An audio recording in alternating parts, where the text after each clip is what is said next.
Okay, so we just told you that to go from a high negative place in terms of your health to a high positive place, it takes rest and renewal. The rest part is getting enough sleep, and the renewal part is enough water and proper nutrients, proper food. So I'm going to show you what that looks like in terms of how you should eat to get the biggest bang for your buck without trying to follow all these crazy diets that are out there that are not sustainable. So my goal for all of my clients and all of my athletes is to teach them how to eat in a way that's sustainable for life so that when they reach their ultimate goal, they don't have to change anything. And what I've found in the past is that when people follow some of these restriction diets, they work for a little while and they're not bad for a little while. However, when you go back to eating the regular foods and the normal foods that most people are going to go back to, there's a rebound effect. So this is a pyramid that's going to show you what's most important and where you can start to get the best results. A lot of times when people come into me, they ask me, what can I take? Meaning, what kind of a supplement can I use to burn fat? Or what kind of a supplement can I use to give me more energy? And as you can see, supplements only make up about 5% of the results you're going to get. Most supplements out there don't work. There are some good ones, but most of them don't do anything. So at the base of our pyramid here is calories. Calories are king when it comes to performance as well as losing weight and changing your body composition.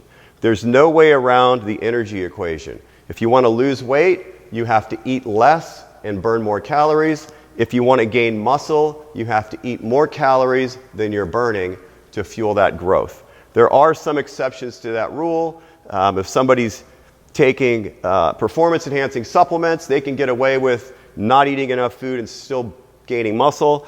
The other thing is if somebody's never trained with weights before and they're new to that and they start working out with weights, they're going to gain some muscle just because it's a new stimulus. But as a general rule of thumb, calories are king. 60% of the results you get are going to go right here. So if that's all you worked on, you're going to get pretty good results. The next thing in line would be your macros, your carbohydrates, your fats, and your proteins, and what that ratio looks like. So everybody has their own ratio that works best for them. Some people do better with low carb. Some people do better with high protein, higher fat. And that takes a little bit of messing around to figure out what works best for you.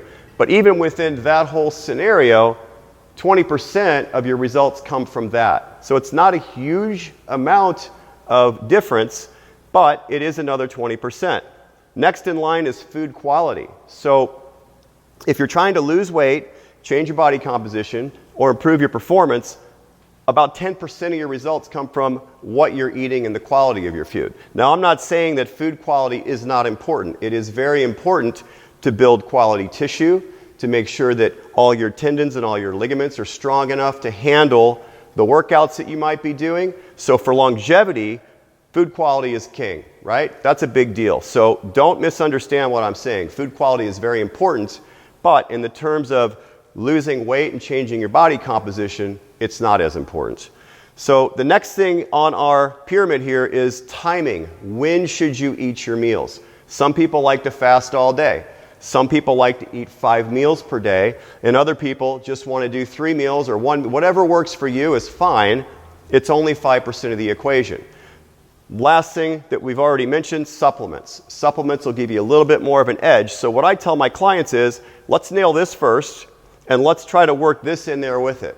Okay? Once you're on a good plan that's got these things dialed in, then we start looking at food quality. Maybe your breakfast consists of a bagel and cream cheese, and we want to make that a sprouted bagel with a nut butter on it instead. That's a little bit better.